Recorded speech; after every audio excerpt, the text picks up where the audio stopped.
What happens when two titans of intellect and influence collide live on national television, and neither one is willing to blink first? Today, we're breaking down one of the most electrifying, unscripted moments in daytime TV history.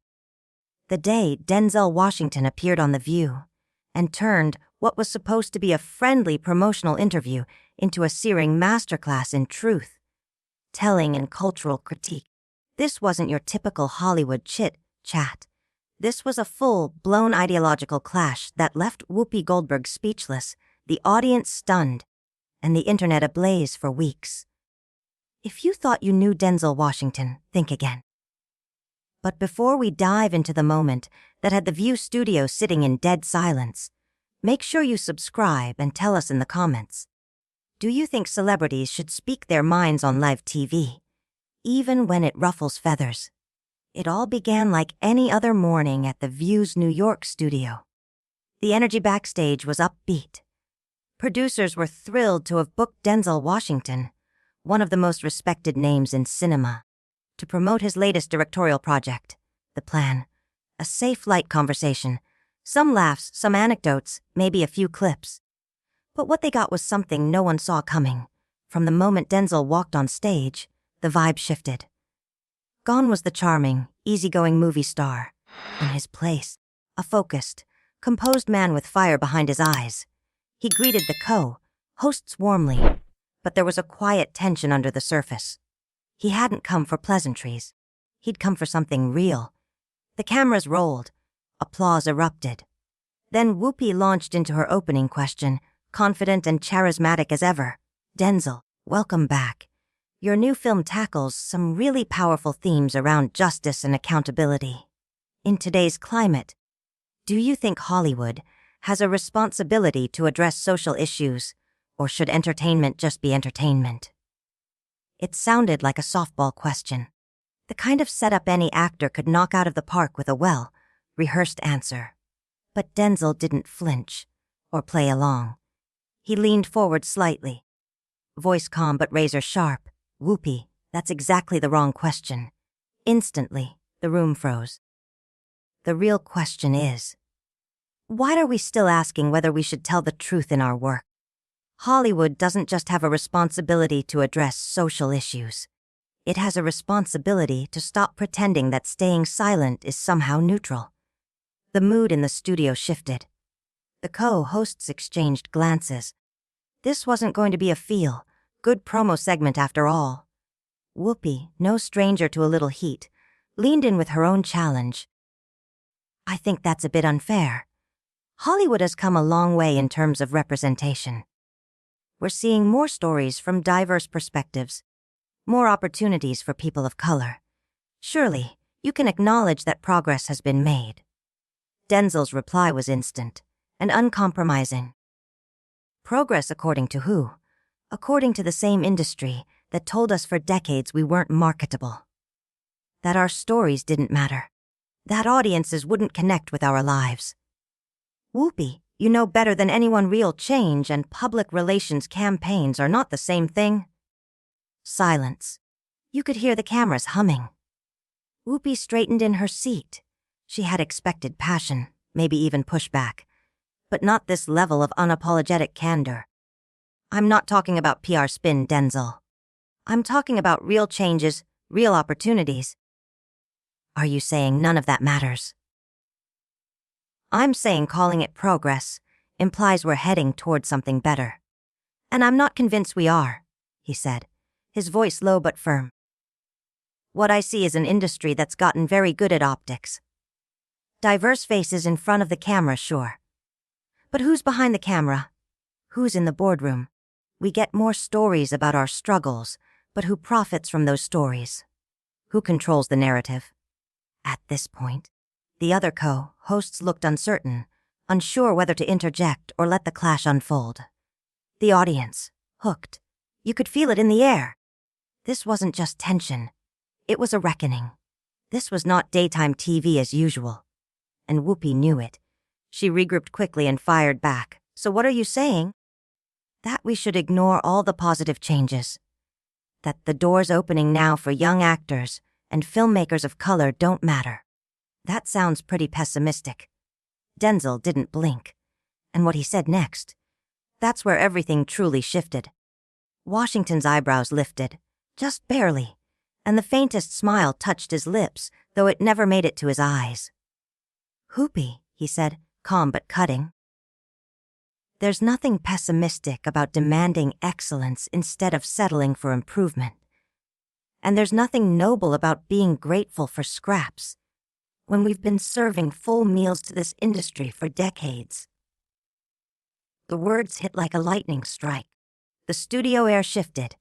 Even the camera crew straightened, sensing they were capturing a moment that would be replayed for years. Whoopi's expression changed, subtly but unmistakably. For the first time in their conversation, she looked genuinely rattled. Not offended, challenged. She paused, just long enough for the fire to return to her eyes. She leaned in. "Scraps," she echoed, her voice now edged with steel. "Denzel, that's incredibly dismissive. When I started in this business, there were no doors open. None. The fact that we're sitting here, both successful, both visible, isn't some token gesture. It's progress, hard-earned and real." Washington didn't flinch. He leaned back, his tone calm, almost teacherly. "Whoopi, I'm not dismissing your legacy, or mine, but I'm asking something bigger. Have we truly broken barriers for everyone, or just for ourselves?" Silence followed, heavy, uncomfortable, and then, reluctantly, almost respectably, Whoopi nodded. "That's a fair question," she admitted. "But change takes time. You can't undo centuries of exclusion in one generation.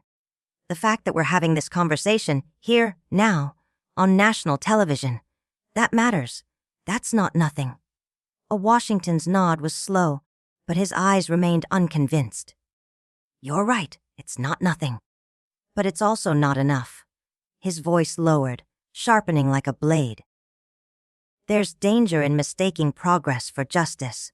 When we celebrate how far we've come without asking how far we still have to go, we start accepting the unacceptable." Now Whoopi leaned forward, her tone firmer. "So what's the alternative? What does real change look like to you?" Washington didn't hesitate. This was the territory he'd come for. "Real change," he said, "looks like talent and stories being judged by merit, not by what a boardroom thinks will test well with suburban audiences. Real change means decision, making rooms that mirror the people watching. It means equity, not just in casting, but in ownership. If we're telling our stories, we should be sharing the profits from those stories." You could feel the silence deepen. This wasn't vague idealism. These were structural demands, precise, principled, and impossible to dismiss. Even Whoopi seemed caught off guard. "Those are admirable goals," she said carefully. "But you're talking about overhauling the entire industry. That's not just ambitious. It's borderline impossible."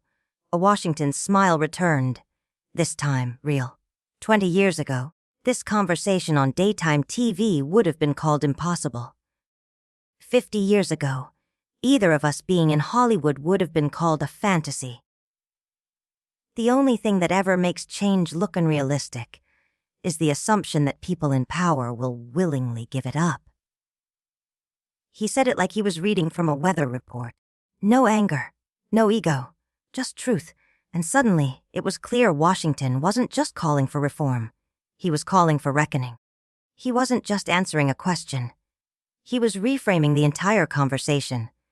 Denzel Washington had shifted from celebrity guest to cultural commentator, challenging the foundations of polite discourse in real time. The audience sensed it too. A hush fell over the studio as they realized they were witnessing something far more urgent than a promotional interview. Whoopi Goldberg leaned in, grasping the weight of what he was saying. "So what you're really suggesting," she said slowly, "is that real change doesn't come from cooperation. It comes from confrontation. That we need to demand, not request." Denzel didn't flinch. "I'm suggesting we stop pretending that politeness and patience are the most effective tools for addressing systemic injustice," he said, measured but firm. "And maybe it's time to accept that the people benefiting from the current system aren't going to dismantle it just because we ask them nicely.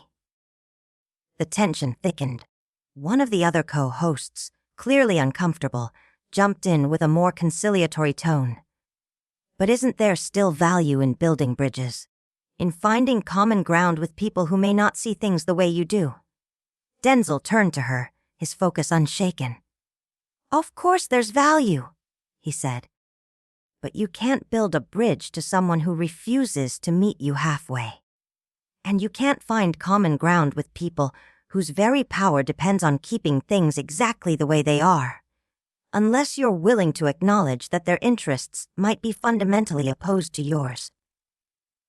Whoopi entered the fray, her tone sharper now. But that sounds like you're advocating for an adversarial approach to everything, she said. Surely there are people in power who genuinely want to do the right thing. Denzel nodded. And I'll work with anyone who shows that commitment, through action, not rhetoric, he said. But I'm not going to waste time trying to convince someone to care about justice.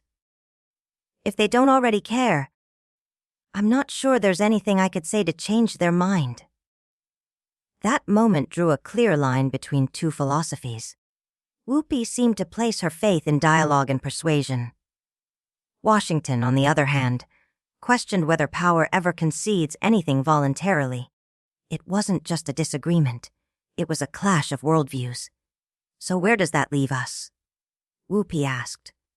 If you don't believe in persuasion, what's the point of even having these conversations? Denzel's answer shifted the whole room. The point isn't to change their minds, he said, nodding toward the panel. It's to reach the people watching, people who might be inspired to demand more for themselves. It's to model what it looks like to speak the truth, even when it makes people uncomfortable. There was a visible shift in Whoopi's expression, a flash of realization. This wasn't about winning a debate. It was about strategy. The audience suddenly leaned forward, realizing they weren't passive viewers. They were the target. Whoopi narrowed her eyes, trying to recover control. So that's what this is. You've been playing to the audience the whole time. That's a little manipulative, don't you think? Denzel let out a warm, genuine laugh, the first moment of levity. Whoopi, he said. Every conversation on television is playing to the audience. The difference is, I'm just being honest about it. He leaned in. When you ask softball questions about my films, you're playing to the audience that wants to be entertained. When I challenge those questions, I'm playing to the audience that wants to think. That's not manipulation. That's clarity. Even Whoopi looked momentarily disarmed. The honesty was unsettling and refreshing. Still, she pushed back. But there's a line between being strategic and being calculated, she said. There's a difference between making people think and telling them what to believe. To her surprise, Denzel agreed. You're absolutely right, he said immediately. That's why I'm not telling anyone what to believe. I'm sharing a perspective and trusting people to decide if it speaks to their experience. People are smart enough to figure that out for themselves. That answer threw her. She had been gearing up for resistance, not for validation. But Denzel wasn't just agreeing. He was subtly reframing the conversation again, disarming criticism by incorporating it. Whoopi straightened in her seat, her energy renewed. All right then. Let me ask you this directly, she said. You've criticized the industry. You've questioned the idea of progress. You've said people in power won't change unless forced to, but you're still part of that system. You still make movies with major studios. You're still playing the game. So how do you reconcile that? The challenge was clear, but Washington didn't blink. How do you reconcile that? The question cut through the studio like a scalpel. It wasn't just pointed, it was personal, designed to corner Washington, to expose what some might call the contradiction at the core of his position. For a moment, the air went still. No rustling, no whispers. Even the crew froze, waiting. Washington didn't blink. He paused, long, deliberate. The smile faded from his face, replaced by a gravity that settled across his expression like a storm rolling in. When he finally spoke, his voice was low but unwavering. "That's the most important question you've asked me today." He let that land before continuing, now measured and precise. "You're right to ask it, because this isn't about moral purity. It's about leverage. I work within the system because that's where I can move the needle. Not for me, for others. I use the platform I've earned to amplify stories that don't get told, to create roles that don't get written, to open doors that stay closed for too many." But another pause, this time heavier. "But I also know the limits. I'm not delusional. I'm not going to fix Hollywood alone. I don't pretend that my career is a revolution. But I refuse to be complicit in pretending everything's fine just because I'm doing fine." It wasn't a defense. It was an acknowledgement of contradiction, of compromise, of intent. Whoopi blinked. She had clearly expected resistance. Instead, she got reflection, clarity, integrity. "That's a more complex answer than I expected," she said, the tension softening. "But it leads to another question. If you're working within the system and criticizing it, how do you know when you've compromised too much?" A faint smile tugged at Washington's mouth, not smug, just honest. "You ask yourself the hard questions," he said. "And you surround yourself with people who'll ask you even harder ones. You stay honest about your motivations, the noble ones and the selfish ones too. Because the truth is there's no perfect path. There's just the work, and you have to live with the trade-offs." Now the tone had shifted, from confrontation to something closer to mutual recognition. Both Washington and Whoopi seemed to understand they weren't sparring anymore. They were interrogating something bigger than either of them. How to create justice in a flawed machine. "You know what?" Whoopi said after a moment, voice softer now. "I think we agree more than we don't. We both want change. We both want more opportunities for people who've been left out. We just differ on the strategy." Washington nodded, slowly but firmly. "Maybe. But strategy matters, because it defines what we're willing to accept, and what we're willing to demand. Are we celebrating scraps because they're more than what we had? Or are we still hungry for the meal we deserve? So you don't think incremental progress is worth celebrating?" Whoopi asked. "I think it's worth acknowledging," Washington replied. "But if we celebrate it too much, we get complacent. There's a difference between being proud of how far we've come and being satisfied with where we are." The line hit hard, a gentle truth wrapped in iron. Even Whoopi seemed to take a moment to process it. She didn't argue. She didn't pivot. She just listened. As the segment neared its end, both hosts and viewers seemed to sense that something real had happened. Not sound bites. Not performance. A genuine, honest reckoning on daytime television. "Denzel Washington, everybody," Whoopi said, her voice tinged with something unexpected, respect. "Thank you for a conversation that was definitely deeper than I expected." Washington's final smile was warm, sincere. "Thank you for being willing to have it." A fade out. One of the most riveting interviews in recent memory. Not because someone stormed off, but because neither of them did. They stayed, they wrestled, they told the truth. Now it's your turn. Do you agree with Washington's approach, pushing from within while refusing to settle? Or do you side with Whoopi's call to acknowledge and honor the real progress made? Drop your thoughts below. And don't forget to subscribe for more breakdowns of the moments that shook the room.